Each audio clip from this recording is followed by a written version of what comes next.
छत्तीसगढ़ में 20 सीटों पर लगातार मतदान जारी है। सुबह 9:30 बजे तक प्रदेश में 9.93% वोटिंग हुई है, जिसमें बस्तर में 5.5% मतदान, तो वहीं चित्रकूट में 2.50% मतदान हुआ है। जगदलपुर में वोटिंग का आंकड़ा 6.41%, तो वहीं बीजापुर में 4.50% मतदान हुआ है। दंतेवाड़ा की बात की जाए तो 10.18% यहां पर मतदान हुआ है। तो दंतेवाड़ा में मतदान ज्यादा हो रहा है, 10% तक अभी तक जो है वो मतदान हुआ है। 20 टोटल सीटों पर मतदान हो रहा है। 10 ऐसी सीटें हैं जहां पर 7 बजे से 3 बजे तक मतदान, तो वहीं 10 बाकी सीटें जहां 8 बजे से 5 बजे तक मतदान होगा। तो शुरू हो चुका है मतदान और 9:30 बजे तक का परसेंटेज हमने आपको बताया। जगदलपुर में वोटिंग का आंकड़ा 6.4% पहुंच गया है।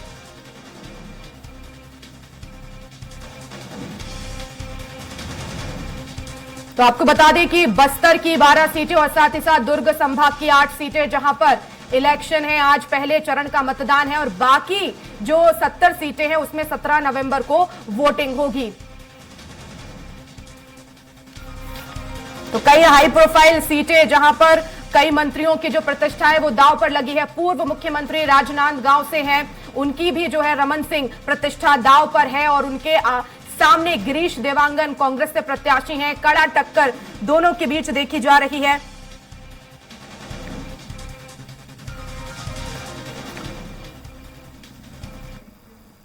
और 20 सीटों पर लगातार मतदान जारी है। हम ज्यादा चर्चा करेंगे। हमारे साथ editor in chief Amit Jain ji जुड़ गए हैं। अमित जी, सबसे पहले तो स्वागत है आपका। और 20 सीटों पर क्योंकि मतदान चल रहा है, आदिवासी बाहुल्य ये इलाका है, आदिवासियों की अपनी एक परंपरा होती है, अपनी कई जो है वो मुद्दे होते हैं, तो कैसे देखते हैं आप इस पहले चरण को? देखिए, सबसे पहले लोकतंत्र के इस महापर्व कहा जाए, क्योंकि खास तौर से यदि अच्छी वोटिंग की शुरुआत यदि बस्तर में होती है, क्योंकि यहाँ पर पहले समय की बात करें तो यहाँ पर बहुत कम वोटिंग परसेंटेज था, लेकिन अभी जिस तरह से धीरे धीरे बढ़ रहा है, जो हमारी वहाँ बातचीत भी हुई है वहाँ लोगों से, तो मालूम पड़ा कि वहाँ लोगों में उत्साह है, भीड़ है और देखने में आ रहा है कि धीरे धीरे परसेंटेज तेजी से बढ़ेगा, क्योंकि वहाँ पर जो डेटा आ रहा है, डेटा तेजी से जुड़ेगा और परसेंटेज के आंकड़े भी जल्दी बढ़ेंगे। इस महापर्व की सबसे महत्वपूर्ण बात यह है कि दिलचस्प मुकाबला है, कई बड़े बड़े दिग्गज मैदान में हैं और यह कहा जाए कि कांग्रेस के लिए बड़ा चैलेंज है, क्योंकि इसके पहले जो उनके पास 2018 में जो आंकड़े थे, लगभग जो 20 सीटें हैं, 20 में से 18 सीटें, और बाई इलेक्शन के बाद कुछ स्थिति बदली थी, लेकिन बीजेपी के लिए बहुत बड़ी चुनौती भी है इस समय। इसमें से जो सीटें हैं, कई सीटें ऐसी है जिसमें बहुत ही कांटे की टक्कर है और देखना यह है कि इस बार कि किन मुद्दों पर कौन हावी होता है, क्योंकि इस बार जो मुद्दे हैं बहुत ही, इस बार जो मुद्दा है, जो यदि ये इस पे बात की जाए तो जो कांग्रेस ने अपने आप को देखा है कि धान और किसान, इन दो बड़े मुद्दों को लिया है। धान और किसान के लिए उन्होंने जो घोषणाएं की थी, या जो कर्ज माफी से लेकर कई बड़ी बड़ी घोषणाएं हैं, वो जरूर इस बार देखने को मिली है। लेकिन बीजेपी ने पिछले कुछ दिनों में एक करप्शन का मुद्दा जरूर उठाया है, उसको देखते हैं किस तरह से ये लोगों को वोटों में तब्दील करता है या किसको बढ़त मिलती है। जी वर्षा। बिल्कुल, तो यहाँ पर मुद्दे तो कई हैं अमित जी, लेकिन अगर हम देखें खासतौर पर बस्तर में, क्योंकि जैसा कि मैंने भी कहा पहले कि यहाँ पर परंपराएं अलग हैं और अपने उनके मुद्दे हैं, खासतौर पर धान की खरीदी ज्यादा होती है और ऐसे में अब देखना होगा कि आदिवासी किसका साथ देंगे। लेकिन अगर हम प्राथमिकता में अगर हम बात करें तो आदिवासियों के लिए सबसे बड़ा और मुख्य फैक्टर यहाँ पर क्या हो सकता है? क्योंकि जातिगत जनगणना की बात तो छत्तीसगढ़ में हो रही है, लेकिन क्या वो बस्तर में प्रभावी होगी? देखिए, सबसे महत्वपूर्ण बात यह है, जातिगत आदिवासियों के लिए जातिगत जनगणना को लेकर इतनी बड़ी बात यदि नहीं भी होती है, लेकिन जो मुद्दा उठाया है ओबीसी फैक्टर को लेकर, जो कांग्रेस इस मुद्दे को बार बार उठा रही है कि जातिगत जनगणना होना चाहिए और इससे बीजेपी क्यों दूर भाग रही है, तो सबसे महत्वपूर्ण बात यह है, जो कांग्रेस के बड़े नेता हैं, चाहे वो प्रियंका गांधी हो, राहुल गांधी हो, एक बात पे जोर दे रहे हैं इस बार की जातिगत जनगणना होगी।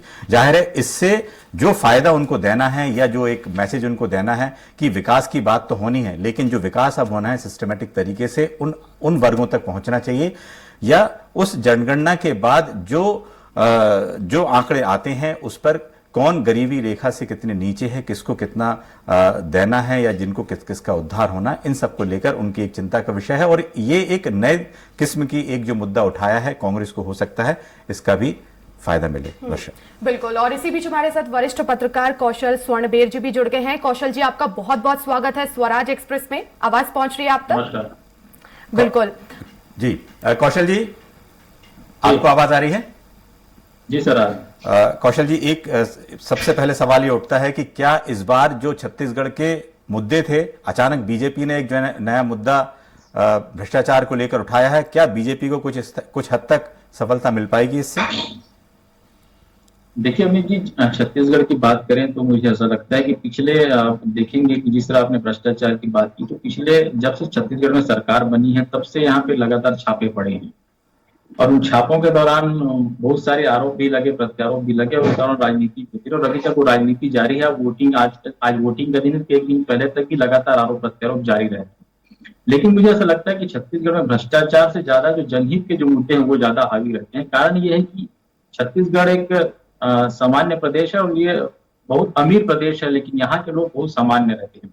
और यहाँ पर आप देखते हैं कि जो मूलभूत जो सुविधाएं हैं, जल जंगल जमीन की बात यहाँ होती है, मूलभूत सुविधाओं की यहाँ बात होती है, सड़क की बात होती है, इंफ्रास्ट्रक्चर की बात होती है और सबसे बड़ा मुद्दा यहाँ पे छत्तीसगढ़ का किसान और आदिवासी है। यदि आप जो प्रथम चरण की जो जिन 20 सीटों पर आप मतदान हो रहा है वहां की आप बात करें तो इसमें अधिकांश सीटें आदिवासी सीटें और जो नक्सल इफेक्टेड सीटें हैं वो है। तो इन क्षेत्रों के जो मुद्दे हैं वो बिल्कुल अलग होते हैं। वहां पर उनको उनके जो स्थानीय जो मूलभूत सुविधाएं हैं, जो उनके कानून है, जो ग्राम सभा है, जो 6वीं अनुसूची है, वो वहां ज्यादा प्रभावी होती है। तो वहां पर मुझे ऐसा लगता है जो बाहरी जो मैदानी इलाकों में जिस तरह भ्रष्टाचार की जो बात है, मैदानी इलाकों में भले ही वो काम कर सकता है, लेकिन जो ग्रामीण इलाके हैं जहां पर अभी पहले चरण की जहां मतदान हो रहे हैं, जहां वोटिंग हुई है, वहां पर करप्शन का जो मुद्दा है मुझे ऐसा नहीं लगता कि हावी रहेगा। वहां पर तो उनके लिए जो बात करेगा, उनके हित की जो बात करेगा, उनको आगे बढ़ाने के लिए जो बात करेगा, उनके बच्चों के सामाजिक आर्थिक और बौद्धिक विकास के लिए जो बात करेगा, वही जनप्रतिनिधि वहां पर फाइट कर पाएगा और जीत पाएगा। बिल्कुल कौशल जी, आपने ठीक कहा है कि जिस तरह से जो पार्टी गरीब वर्ग की उस तबके की बात करेगी आगे वही बढ़ेगा। लेकिन एक सवाल उठता है कि जिस तरह से मतदान प्रतिशत बहुत कम शुरुआत में दिखाई दे रहा है, लगता है आपको कि तेजी से कुछ तेजी आएगी? क्योंकि भीड़ बहुत दिख रही है, वहां पे लोगों में उत्साह है, लेकिन वोटिंग परसेंटेज इस समय शुरुआत में काफी कम है। क्योंकि पिछले बार जब हुआ था वोटिंग परसेंटेज काफी अच्छा था बस्तर के पूरे इलाके का, उन 12 सीटों का। और तो लगता है कि शाम तक होते होते वोटिंग परसेंटेज में बढ़ोतरी होगी इस बार। देखिए, बस्तर का जो इलाका है वो छत्तीसगढ़ में सबसे ज्यादा वोटिंग परसेंटेज ले जाना जाता है। पिछले 2018 विधानसभा चुनाव की यदि बात करें तो वहां पर 80 से 82% तक कुछ विधानसभाओं में वोटिंग हुई है। निश्चित तौर पर अभी जो शुरुआती रुझान देखने को मिल रहा है उसमें बहुत कम परसेंटेज है, कहीं पे 4%, कहीं पे 5%, कहीं पे 10%।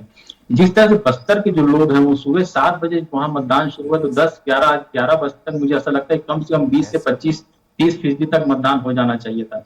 लेकिन जो वहां पर जिस तरह नक्सलियों ने चुनाव बहिष्कार को धमकी दी, भाजपा नेता की एक हत्या की, कुछ लोगों को धमकियां भी दी गई, तो मुझे लगता है कि इसका थोड़ा सा, और आज आईईडी ब्लास्ट सुकमा में भी हुआ है जहां पर एक जवान घायल भी हुआ है। तो जिस तरह से चुनाव के समय हर बार वहां पर होता है कि नक्सलियों का जो दहशत है वो देखने को मिलता है, लेकिन वोटिंग परसेंटेज निश्चित तौर पर इस बार जो अधिक शुरुआती जो रुझान दिख रहे हैं उसमें जिस तरह से वोटिंग का जो परसेंटेज कम है, मुझे ऐसा लगता है ये थोड़ी सी चिंता की बात हो सकती है। लेकिन जैसे जैसे क्योंकि 3 बजे तक का समय वहां पे निर्धारित है और अभी कम से कम 4 घंटे बचे हैं वोटिंग खत्म होने में, तो मुझे ऐसा लगता है कि जो पिछले बार का जो एवरेज है वहां तक शायद ही पहुंच पाएगा, क्योंकि पिछले बार 78%, 80% तक कोंटा, सुकमा, बीजापुर, दंतेवाड़ा ये ऐसी जगहों पर मतदान हुए हैं। कोंटा का जो परसेंटेज आप देखेंगे सिर्फ 4% वहां वोटिंग हुई अभी तक। जी कौशल जी, बिल्कुल कहा है कि जिस बार बीजेपी के और कांग्रेस के जितने बड़े नेता हैं सबने मतदान करने की अपील सभी लोगों से की है, और मतदान यदि बढ़ता है तो उसका फर्क राजनीतिक पार्टियों को लगता है कि दोनों को उसका फायदा मिलेगा, बिल्कुल इस बात को लेकर। लेकिन एक महत्वपूर्ण बात यह है कि इस बार बीजेपी का कोई ऐसा चेहरा, मुख्यमंत्री चेहरा बिल्कुल सामने नहीं आ रहा है। क्या इसको किस जनता की नजर में क्या असर डाल सकता है ये? देखिए मैं ये निश्चित तौर पर आपने बिल्कुल सही बात की कि बीजेपी की ओर से मुख्यमंत्री का चेहरा कोई नजर नहीं है। यही वजह है कि भारतीय जनता पार्टी ने जब अपना घोषणा पत्र जारी किया तो मोदी की गारंटी के नाम से जारी किया है।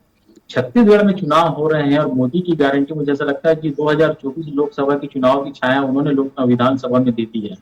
तो जिस तरह उन्होंने मोदी की गारंटी के नाम से यहाँ पर घोषणा पत्र जारी किया, उसी समय ये तय होगा कि भारतीय जनता पार्टी किसी भी छत्तीसगढ़ के स्थानीय जो चेहरे हैं उसको प्रोजेक्ट नहीं कर रही एज अ सीएम। क्योंकि यहाँ पर आप देखेंगे भारतीय जनता पार्टी में भी कई ओबीसी चेहरे हैं जो मुख्यमंत्री भूपेश बघेल जो ओबीसी का सबसे बड़ा चेहरा बनकर उभरे हैं, उनके सामने वो ला सकते थे। लेकिन उन्हें अब अपने स्थानीय नेताओं पर उतना विश्वास नहीं रहा कि हम इनके चेहरे को आगे करेंगे तो हम सत्ता में वापसी कर पाएंगे। तो यही वजह है कि जो जिस तरह भारतीय जनता पार्टी ने अपने ओबीसी नेता प्रतिपक्ष भी ओबीसी है, प्रदेश अध्यक्ष भी ओबीसी है, और इवन जो मुख्यमंत्री भूपेश बघेल के खिलाफ जो चुनाव लड़ रहे हैं पाटन से विजय बघेल, वो भी ओबीसी हैं। लेकिन इन नेताओं के होते हुए भी मोदी की गारंटी नाम से ये घोषणा पत्र जारी किया, इससे ही तय हो जाता है कि यहाँ पर भाजपा अपना कोई चेहरा, सीएम का चेहरा घोषित नहीं कर रही है। निश्चित तौर पर यही सबसे बड़ा कांग्रेस के लिए मुद्दा बन गया है कि बीजेपी के पास मुख्यमंत्री के कद काठी का कोई चेहरा नहीं है। तो कहीं ना कहीं ये एक बड़ा मैसेज जाता है लोगों के बीच जब आप जाते हैं कि आपका सीएम कौन होगा, आपका जो आप सरकार में आते हैं तो आपका मुखिया कौन होगा। तो कहीं कहीं जो वादे इरादों के साथ साथ चेहरे भी है काफी मायने रखते हैं। लेकिन इसमें देखने को इस बार आया कि इस बार जितने भी जो ओपिनियन पोल या बाकी सब चीज़ों पर चर्चा हो रही थी उसमें देखने को कांग्रेस बढ़त बनाए हुए है छत्तीसगढ़ में, जिस तरह से सभी जगहों पर चर्चा हो रही है। क्या ऐसा लगता है कि जो पिछले 5 साल का काम भूपेश बघेल सरकार का है उसको लेके वो और आगे बढ़ाएगी इस पूरे इस आगे के समय में? देखिए, मुख्यमंत्री भूपेश बघेल कांग्रेस सरकार का जो 5 साल तक फोकस रहा है वो गांव, गरीब, किसान और मजदूर रहे हैं। अभी जो घोषणा पत्र जारी उसमें आप देखेंगे इन्हीं चीजों पर भी उन्होंने फोकस किया है। कर्जा माफी के बाद पिछले बार की 30 बार भी कर्जा माफी है। धान का समर्थन मूल्य पिछले बार 2500 था, इस बार 3200 किया है। जो महिलाओं को रोजगार दे, महिलाओं के लिए जो सिलेंडर में आपने सब्सिडी की बात की वो भी इस बार है। तो मुझे ऐसा लगता है कि जो पिछले बार जो फोकस्ड एरिया कांग्रेस का है उसी फोकस्ड एरिया को उन्होंने आगे बढ़ाया है। आवाज की बात इस बार उन्होंने नहीं की है कि हम 17.5 लाख लोगों को आवाज देंगे।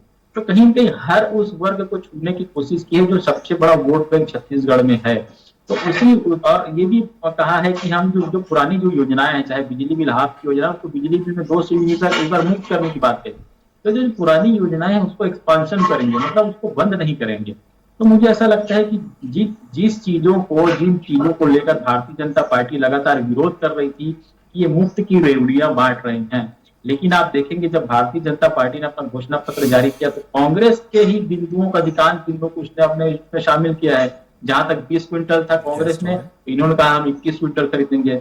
धान की जहां 2500 पिछले बार था, इस बार उन्होंने कहा हम 31 रुपए देंगे भारतीय जनता पार्टी। तो कहीं कहीं जो पिच कांग्रेस ने पिछले 5 साल में तैयार किया है, भारतीय जनता पार्टी उसी पिच पर उतरने को इसलिए मजबूर हो गई कि उसको पता चल गया कि यहाँ पर सबसे बड़ा जो वोट बैंक है वो किसान है। यदि किसान यहाँ के खुशहाल और किसान आपके साथ हैं तो आपकी सरकार बनना निश्चित है।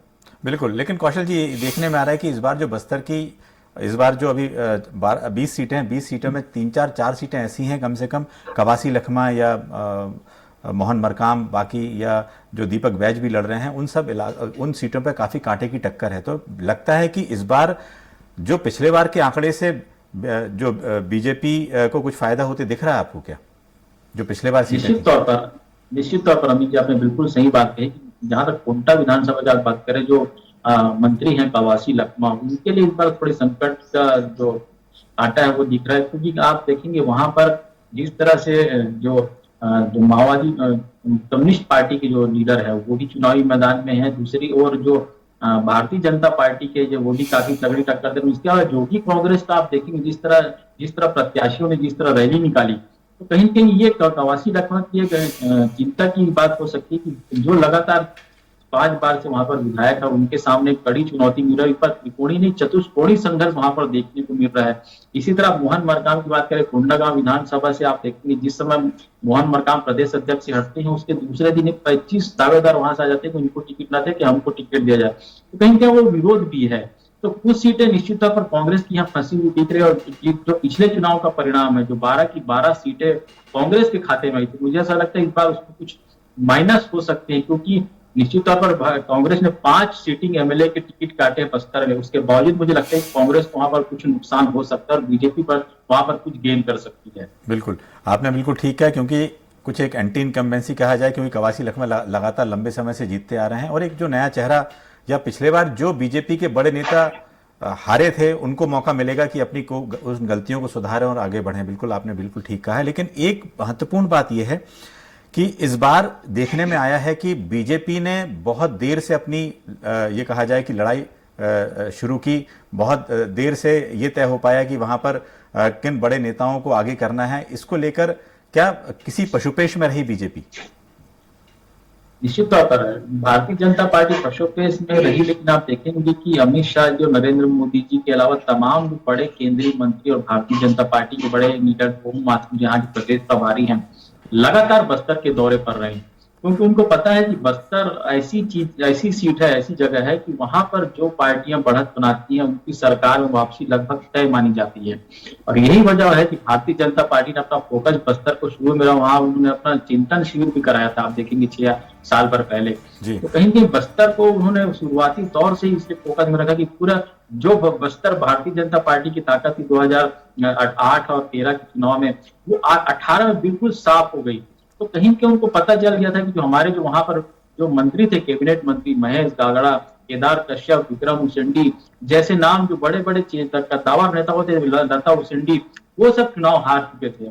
तो इस बार उन्हीं चेहरों को फिर से मैदान में उतारा है। तो बस्तर में वो जानते हैं कि जो स्थानीय लीडर है, जिनकी वहां पे मान्यता है, यदि हम उन चेहरों को महत्व देंगे तो बस्तर में हमारी जो वापसी है, कुछ जो सीटें हमारी कम हुई है, उसमें हम कुछ हद तक वापसी कर सकते हैं। बिल्कुल, और यही वजह है कि जो पुराने लीडर हैं वो लगातार वहां सक्रिय रहे। बिल्कुल कौशल जी, आरएसएस के बड़े नेताओं की 1 साल पहले से वहां पे जिस तरह की बैठकें हुई थी और बड़े नेताओं का पूरा फोकस बस्तर पूरा इलाका था, क्योंकि वहां पर यह माना जाता है कि यदि गांव तक बात रखी जाए या बीजेपी को जो सफलताएं पिछले चुनावों में मिली थी वो इस बार भी मिल सकती है। लेकिन एक बात देखने में आई है कि इस बार जो बड़े नेताओं के दौरे हैं, राहुल गांधी का, प्रियंका गांधी का, या खड़गे का हो, या भूपेश बघेल खुद अब एक बड़े स्टार कैंपेनर के रूप में हर जिले में हर जगह वहां पहुंचे हैं और उन्होंने लगातार दौरे भी पिछले लगातार समय से वो कर रहे हैं। उनकी योजनाओं को लेकर जो उनकी भेंट मुलाकात कार्यक्रम से लेकर सब कार्यक्रम उन्होंने सब जिलों में की है। और उसी तरह से देखा जाए बीजेपी के बड़े प्रधानमंत्री हों, अमित शाह हों, या दूसरे बड़े नेता हैं, चाहे स्मृति ईरानी, आदित्यनाथ से लेकर सब बड़े नेताओं को उन्होंने बस्तर में उतारा है। तो इससे लगता है कि एक बड़ा फोकस जो इस बार एक आधार बनेगा जीत का, वो कहीं पे 2024 के लिए भी तैयार होता है। कौशल जी, निश्चित तौर पर भारतीय जनता पार्टी ने जो अपनी शुरुआत की है 2023 के अलावा 2024 पूरा फोकस एरिया रहा है। इसलिए आप देखेंगे कि जो हरियाणा और गुजरात के जो तमाम जो विधायक हैं, जो बड़े नेता हैं, उनको यहाँ पर भारतीय जनता पार्टी ने अलग अलग विधानसभाओं में उतार कर रखा था। यही वजह है कि वो जमीनी हकीकत की पड़ताल करें कि विधानसभा में कौन कैंडिडेट सही हो सकता है। उसके अलावा लोकसभा कैंडिडेट की उन्होंने भी तलाश की। तो जो मुद्दे थे, आप देखेंगे कि जिस तरह के जो मुद्दे लगातार भारतीय जनता पार्टी यहाँ पर लेके आई है कि जो केंद्र सरकार की जो योजनाएं हैं उनका वो उनके नेताओं के माध्यम से जनता तक पहुंचाया गया। तो केंद्र सरकार की योजनाओं को आप जनता तक पहुंचा रहे, इसका सीधा सा मतलब है कि आपने 2024 की तैयारी अभी से शुरू कर दी है। क्योंकि आप देखेंगे छत्तीसगढ़ में यदि चुनाव लड़ना था तो उनको भारतीय जनता पार्टी के जो 15 साल के जो विकास काम थे उनको भी बताना चाहिए था।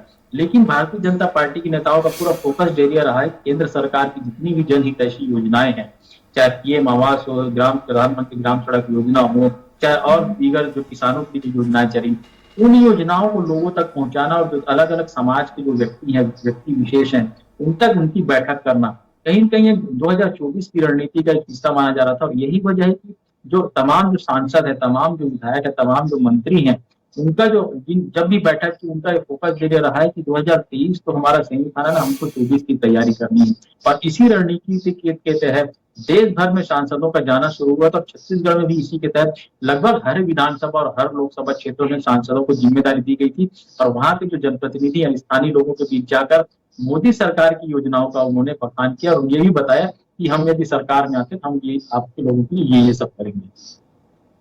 जी बिल्कुल, क्योंकि विधानसभा सीटों पर मतदान शुरू हो गया है। सुबह 7 बजे से हमारे साथ अभी बीजेपी और कांग्रेस के 2 मेहमान भी फोन लाइन पर जुड़ गए हैं। बीजेपी से हमारे साथ निश्चय वाजपेयी जी जुड़ गए हैं, साथ ही साथ कांग्रेस से सुरेंद्र वर्मा जी हमारे साथ जुड़ गए हैं। अब दोनों ही मेहमानों का बहुत बहुत स्वागत है। सुरेंद्र जी, सवाल मेरा आप ही से है, किस तरह से देखते हैं आप इस पहले चरण को, क्योंकि 12 सीटें पिछली बार बस्तर में आपके खाते में थी, लेकिन इस बार क्या आप मान रहे हैं चुनौती? सुरेंद्र जी, आवाज पहुंच रही है आप तक?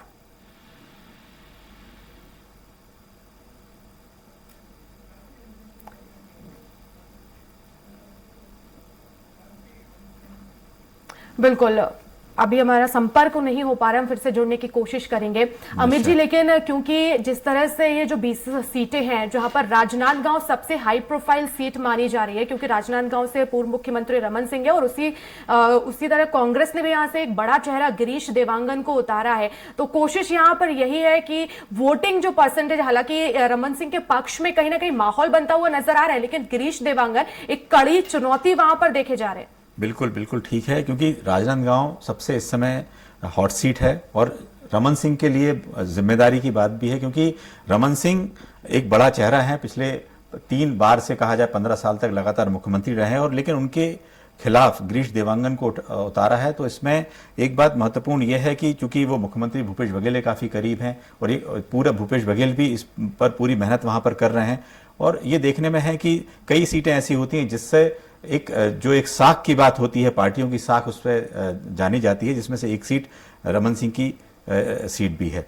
तो इस समय कौशल जी, आपको आवाज आ रही है? कौशल जी, लगता है कि ये रमन सिंह के लिए बिल्कुल वॉकओवर जैसी बात नहीं रहेगी? देखिए अमित जी, जिस तरह पूर्व मुख्यमंत्री के सामने वर्तमान मुख्यमंत्री ने अपने सबसे करीबी चेहरे को मैदान में उतारा है, तो इसलिए माना जा सकता है कि वहां पर किसी सोची समझी रणनीति के तहत ही उनको मैदान में उतारा गया।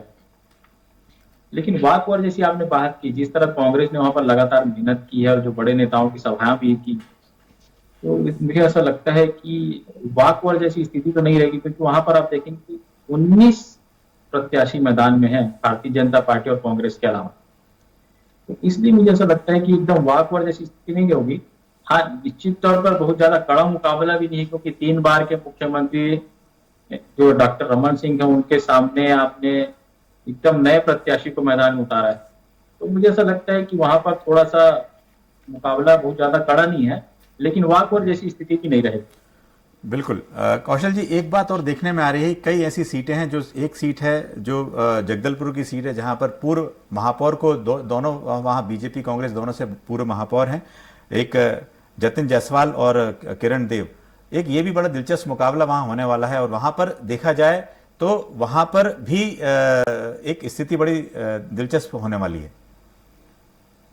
निश्चित तौर पर वहां पर भारतीय जनता पार्टी और कांग्रेस दोनों ही प्रत्याशी बिल्कुल नए हैं। निश्चित तौर पर उन्होंने महापौर के रूप में लगातार 5-5 साल काम कर चुके हैं, और दोनों ही वहां पर नए चेहरे हैं। तो इसलिए वोटर के लिए ये तय करना मुश्किल होगा कि किनके साथ हम जाएं। वर्तमान में वहां पर कांग्रेस के विधायक की उनकी टिकट काट कर नए चेहरे को मैदान में उतारा गया है, लेकिन दोनों ही महापौर के रूप में काम कर चुके हैं और बेहतर जो काम किया होगा। आप देखेंगे कि जब जनता वोट देती है तो वो देखती है कि कौन अच्छा प्रत्याशी और किसने अच्छा काम किया है। यदि मेयर के रूप में जिसने अच्छा काम किया होगा, जिसकी छवि अच्छी होगी, वो किसी भी दल का हो, लेकिन यदि उसकी छवि अच्छी होगी, अच्छा काम किया होगा, लोगों से उसके मेल मिलाप अच्छे हों और जनहित की योजनाओं को वो लगातार इम्प्लीमेंट करता रहा हो मेयर रहते, तो मुझे लगता है कि लोगों का जो रुझान है, क्योंकि वो शहरी इलाका है और लोगों का रुझान ठीक है बस्तर एरिया में, लेकिन वो शहरी इलाका होने के कारण जो वहां के मतदाता काफी जागरूक हैं। बिल्कुल, इसलिए जो अच्छा काम किया होगा निश्चित तौर पर पब्लिक उसकी ओर जाएगी। बिल्कुल। लेकिन एक बात और जो देखने में आ रही है कि इस बार पूरे छत्तीसगढ़ में बड़े नेताओं का, जैसे हम पहले भी चर्चा कर रहे थे कि बड़े नेताओं का, प्रधानमंत्री हो, गृह मंत्री अमित शाह हो या बीजेपी के जितने तमाम बड़े नेता हैं, उनका फोकस छत्तीसगढ़ में है। उन्होंने जिस तरह से बातचीत की है, चाहे वो भ्रष्टाचार को लेकर बातचीत की हो या नशाबंदी को लेकर बातचीत की हो, इन मुद्दों को भी भूपेश बघेल सरकार को घेर रहे हैं। तो आपको लगता है कि अभी भी लगातार मोदी जो है, जो भूपेश बघेल की योजनाएं हैं, इंग्लिश मीडियम स्कूल की योजनाएं हैं, इस पर भी वो घेरने की कोशिश कर रहे हैं? लगता है कि इन सब का असर देखने को मिलेगा इस बार? देखिए, शराबबंदी का असर मुझे लगता है कि बस्तर में असर नहीं करेगा, क्योंकि वहां पर कांग्रेस सरकार ने पिछले साल एक पास करके ग्राम सभा को ये दे दिया था कि जो 6वीं अनुसूची के तहत जो ग्राम सभा का जो अधिकार है वो उनको दे दिया गया था, और ये कहा गया था कि यदि आप अपने क्षेत्र में जो निर्णय लेते हैं, यदि आपको शराबबंदी करना है तो आप वो निर्णय ले सकते हैं। क्योंकि जब शराबबंदी की बात छत्तीसगढ़ में होती है तो भारतीय जनता पार्टी लगातार हमलावर रहती है कि उन्होंने जो घोषणा पत्र में जो वादे किए थे शराबबंदी के, उस पर उन्होंने रत्ती भर भी काम नहीं किया। तो इसकी सबसे बड़ी वजह मानी जाती है जो छत्तीसगढ़ का जो आदिवासी इलाका है, वहां पर शराबबंदी करना पॉसिबल नहीं है। क्योंकि वहां पर जो शराबबंदी ना शराब पीना नहीं, लेकिन जो जो वहां पे महुआ और जो ताड़ी और जो सल्फी है, जी। उसको हम लोग पेय पदार्थ के रूप में यूज करते हैं। बिल्कुल कौशल जी। उसको जी। शराब जी, दो कौशल खास जी। मेहमान भी हमारे साथ जुड़ गए हैं। सुरेंद्र वर्मा जी कांग्रेस से जुड़ गए हैं, साथ ही साथ प्रवक्ता बीजेपी से हमारे साथ जुड़ गए निश्चय वाजपेयी जी। आप दोनों ही मेहमानों का बहुत बहुत स्वागत है।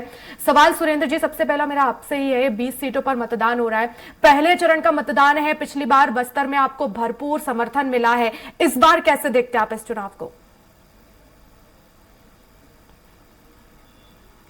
वर्षा जी, निश्चित तौर पर लोकतंत्र का महापर्व है और बस्तर की जनता ने प्रमाणित किया है कि इस उत्सव में बढ़ चढ़कर वो भाग लेते रहे हैं। 75 से लेके 80 और 82% तक मतदान पहले भी हुआ है बस्तर में, और जो नक्सलियों की धमकी है उसको आईना दिखाया है बस्तर के मतदाता भाइयों और बहनों ने।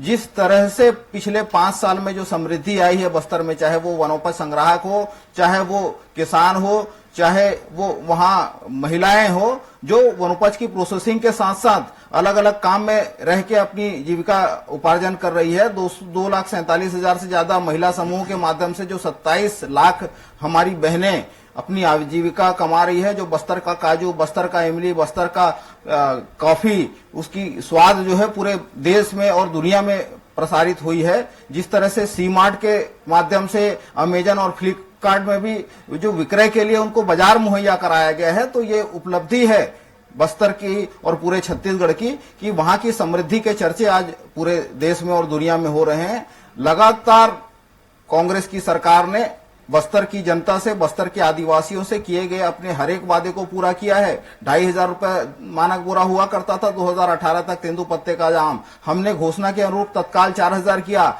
इस चुनाव में कांग्रेस का वादा है कि अब उसको बढ़ा के 6,000 करेंगे, और उसके साथ साथ जिस तरह से भूमिहीन कृषि मजदूर न्याय योजना चल रही है, वनोपज के संग्राहकों के लिए भी 4,000 रुपया हर साल फिक्स इनपुट सब्सिडी देंगे। जिस तरह से बस्तर में समृद्धि आई है, जो वनाधिकार का अधिकार उनको मिला है, जो लाखों की संख्या में रमन राज में पट्टे निरस्त हुए थे, 5,18,000 से अधिक एकल पट्टे और 48,000 सामूहिक पट्टे हमारी सरकार ने, भूपेश बघेल की सरकार ने 5 साल के भीतर बांटा है। जो बस्तर की संस्कृति है, देवगुड़ी और घोटुल, उसको सहेजने का काम, उसका संरक्षण और संवर्धन का काम भूपेश सरकार ने किया है। जिस तरह से लगातार अत्याचार होते रहे आदिवासियों से, 600 गांव से 3 लाख आदिवासियों को पलायन के लिए मजबूर किया गया था, उनको फिर से बसाया जा रहा है। जो शहादत होती थी, लगभग 1526 से ज्यादा शहादत बस्तर में 15 साल में हुए थे, उन घटनाओं में 78% की कमी है, एनसीआरबी का आंकड़ा है। तो निश्चित तौर पर सुरेंद्र जी बिल्कुल, आपने बिल्कुल कहा है कि धान, किसान, इन सभी मुद्दों को लेकर कांग्रेस ने अपनी बात रखी है। हमारे साथ जो हमारे हैं निश्चय वाजपेयी जी, बीजेपी से जुड़े हुए हैं, बीजेपी प्रवक्ता हैं। वाजपेयी जी, आपको आवाज आ रही है? सवाल यह है कि क्या इस बार जो अभी चर्चा के दौरान एक बात आई थी कि क्या इस बार बीजेपी ने अपना चेहरा सामने नहीं रखा, उसके पीछे ही कोई खास वजह आपको पार्टी की ओर से बताई जा रही है? क्या कोई वजह है इस पे? प्रधानमंत्री के नाम पे वोट मांग रहे हैं।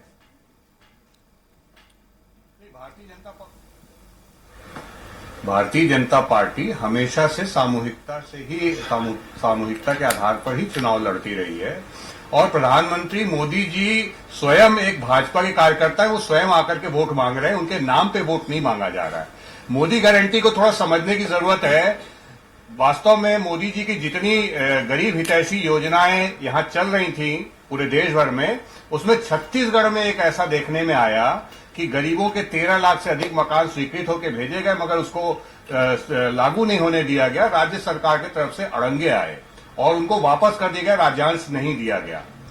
इसके साथ साथ जो मोदी जी ने 5 किलो प्रति व्यक्ति प्रति माह की दर से यहाँ पे कोरोना काल में 3 वर्षों तक अभी राशन भेजा, वो पूरा घोटाला कर दिया गया, मगर वो उन गरीबों तक पहुंचा नहीं। आयुष्मान योजना को भी 2 वर्षों तक अटका के रखा गया था। इस तरीके की तमाम अड़ंगे जो है केंद्र सरकार की योजनाओं पे आ रहा था। तो मोदी जी ने यह कहा कि जिस गरीब का मकान कच्चा है उसको पक्का बनाऊंगा, मेरी गारंटी है। इस छत्तीसगढ़ में अगर ये कांग्रेस की सरकार ने उसको लागू नहीं होने दिया तो मेरी गारंटी है आप कमल को वोट दीजिए, कमल को अपना नेता मानिए। मोदी की गारंटी, उन्होंने कहा कि गरीब का काम हो, उनका राशन उनको मिले आगामी 5 वर्षों तक, और उन्होंने ये बना दिया कि हम मुफ्त में राशन देंगे अपने गरीब भाइयों को, और ये वो लागू होगा तब जब भारतीय जनता पार्टी की सरकार आएगी। इसमें कोई रोड़ा नहीं अटका सकेगा, इस बात की गारंटी उन्होंने दी है। इसको आप लोग गलत तरीके से समझ रहे हैं और गलत तरीके से प्रस्तुतिकरण हो रहा है। दूसरी बात यह है कि भारतीय जनता पार्टी का जो नेता है या भारतीय जनता पार्टी का जो कहना है या जो विचार है वो बड़ा स्पष्ट है।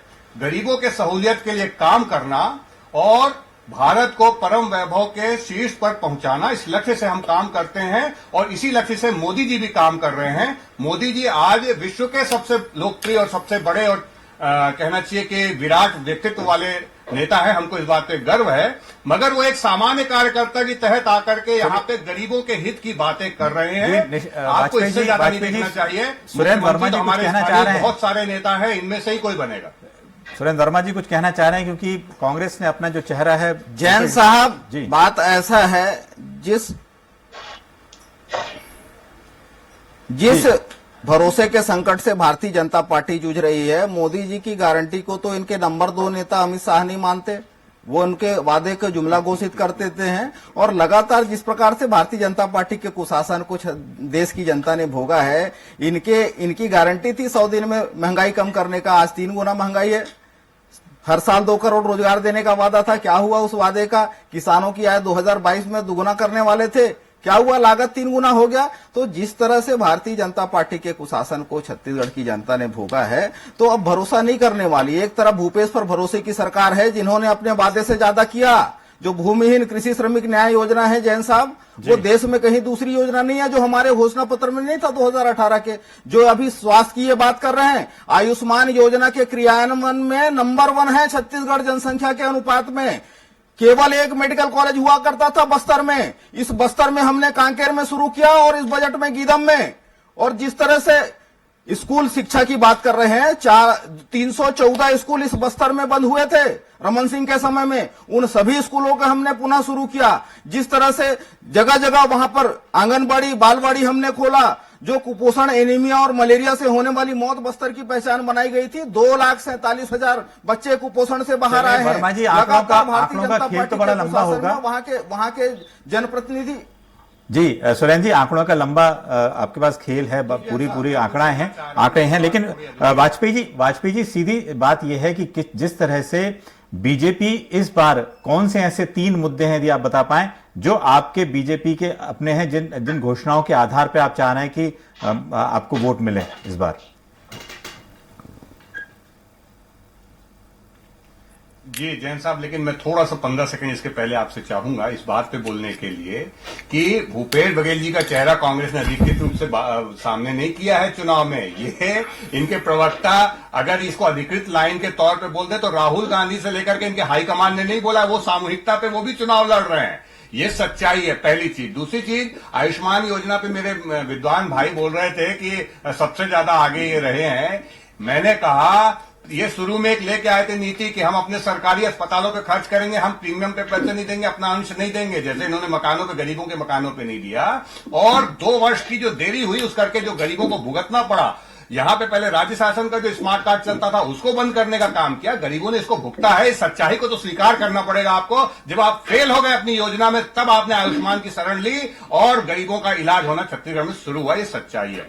जहां तक ये बोल रहे थे जुमला, अमित शाह उसको जुमला मानते हैं। देखिए, मैं आपको एक बात बोलना चाहता हूं जैन साहब, 15 लाख रुपया जो जिसकी बात होती है वो हमारे घोषणा पत्र में नहीं था, लेकिन मोदी जी ने हर गरीब को उस समय राहत पहुंचाने का काम किया जब उसके लिए सबसे तकलीफ का समय होता था। आप सोचिए, जिसकी कच्ची छत है उसको 2.5 लाख रुपए जब मिलते हैं ना अपना मकान बनाने के लिए, और वो कोई हमारा इसमें घोषणा पत्र में नहीं था। जब उसको शौचालय, जो 70 साल में नहीं बना पाया, तो उसके घर में शौचालय बनता है ना भैया।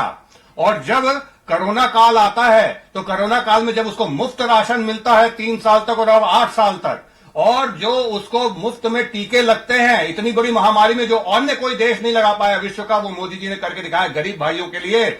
इसके साथ साथ आयुष्मान योजना में 5 लाख रुपए तक का जो आप इलाज कराते हैं ना भैया, वो अगले साल फिर अगर कोई बीमार पड़ेगा तो फिर 5 लाख जुड़ता है, उसके बाद अगले साल अगर फिर कोई बीमार पड़े फिर 5 लाख जुड़ता है। वाजपेयी जी, मतलब अपने परिजनों के इलाज कराने के गरीब भाइयों के लिए जो आयुष्मान योजना है, 5 लाख से 25, सुनिए तो जैन साहब 5 लाख को, मैं कहना दूसरा चाह रहा हूं, ये जो जुमला बोलते हैं, गरीब आदमी के लिए जब तकलीफ होती तो मोदी खड़ा होता है सामने। बात यह है 5 लाख से आप 25 साल के लिए 1.25 करोड़ रुपए होता है, आप 15 लाख की बात कर रहे हैं। पूरा खजाना देश का जो है वो गरीब हित के लिए लगेगा, भारत के परम वैभव जैन के साहब, शीर्ष पे पहुंचने के लिए समय लगेगा। दीजिएगा। है। दूसरी बात, जहां तक आपने 3 मुद्दे पूछे, मैं आपसे बताऊं, कांग्रेस की सरकार एक ऐसी सरकार है, ये झूठे प्रचार करती है।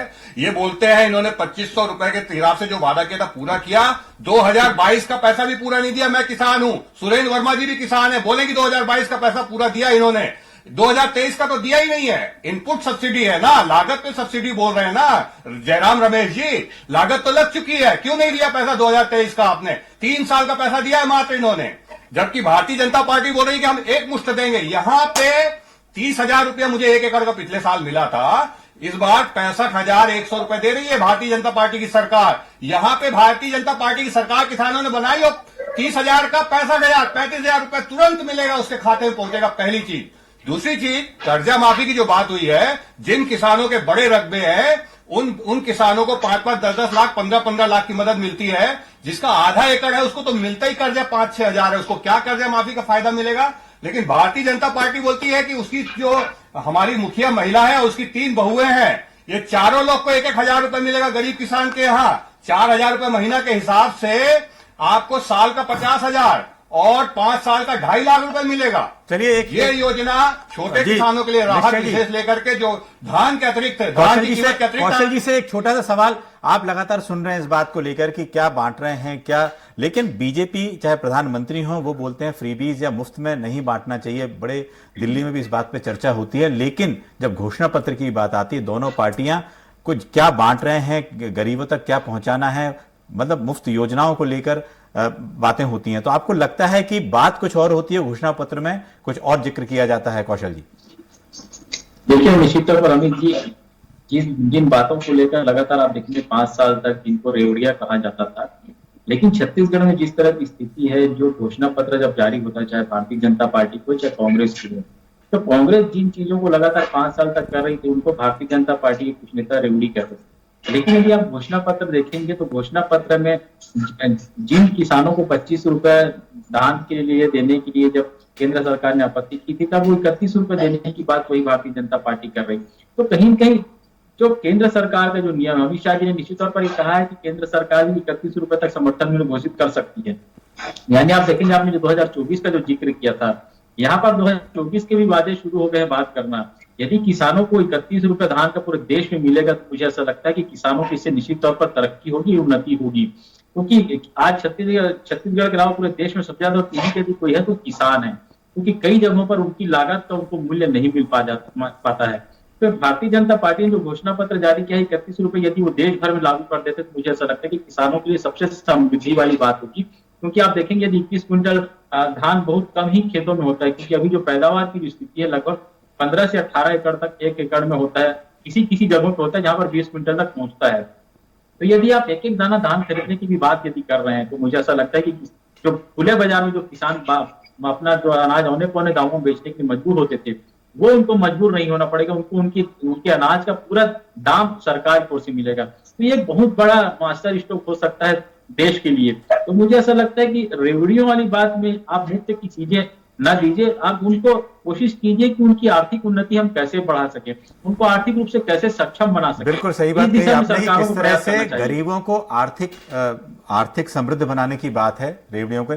सुरेंद्र जी, आपसे एक सवाल, आप लगातार उस बात पे कुछ बात करना चाह रहे थे जो निश्चय जी बोल रहे थे, लेकिन यह है कि पिछले घोषणा पत्र में जो शराबबंदी का मामला था या दूसरी योजनाएं थी वो पूरी नहीं हो पाई हैं, तो क्या लगता है कि इस बार चूंकि उस तरह की कोई बात भी नहीं की गई है तो शराबबंदी जैसे मुद्दे को क्या ठंडे बस्ते में डाल दिया?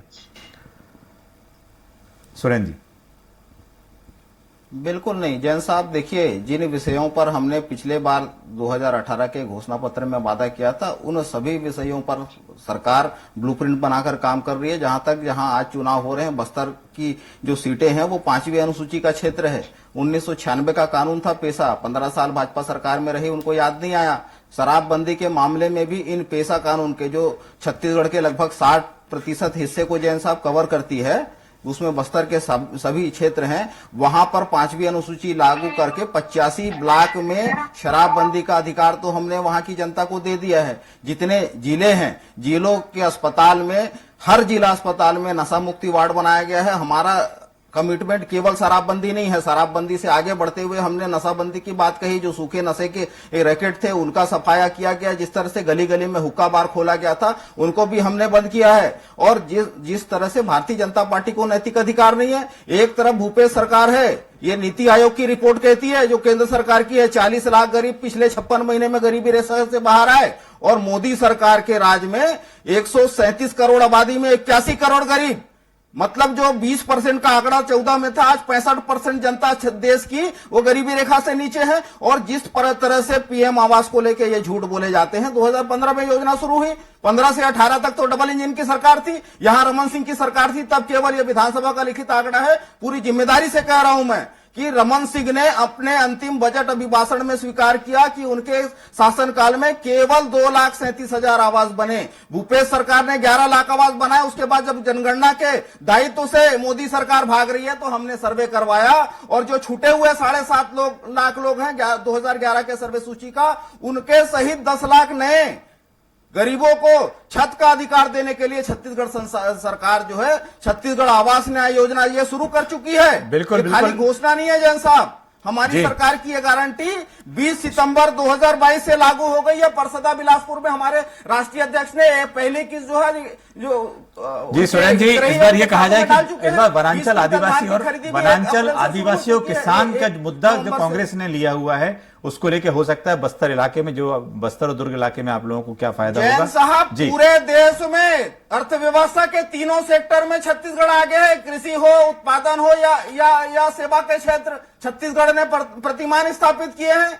एक तरफ मोदी सरकार में अर्थव्यवस्था कहां गर्त में भेजी गई है देख रहे हैं। भुखमरी इंडेक्स में 55 से 111 स्थान पे पहुंच गए। बांग्लादेश, श्रीलंका के भी पीछे खड़े हैं। वहीं छत्तीसगढ़ ने अर्थव्यवस्था में और आम जनता की सामाजिक, आर्थिक और सांस्कृतिक समृद्धि में कीर्तिमान स्थापित किए हैं। ये वही छत्तीसगढ़ है। 15 साल इनको अवसर मिला था राम वनगमन पथ का, 15 साल अवसर मिला था। माता कौशल्या का दुनिया का एकमात्र मंदिर है छत्तीसगढ़ में, उसका संवर्धन करते, सांस्कृतिक रूप से उसका विकास करते, पर्यटक सुविधा विकसित करते, लेकिन इन्होंने किया नहीं।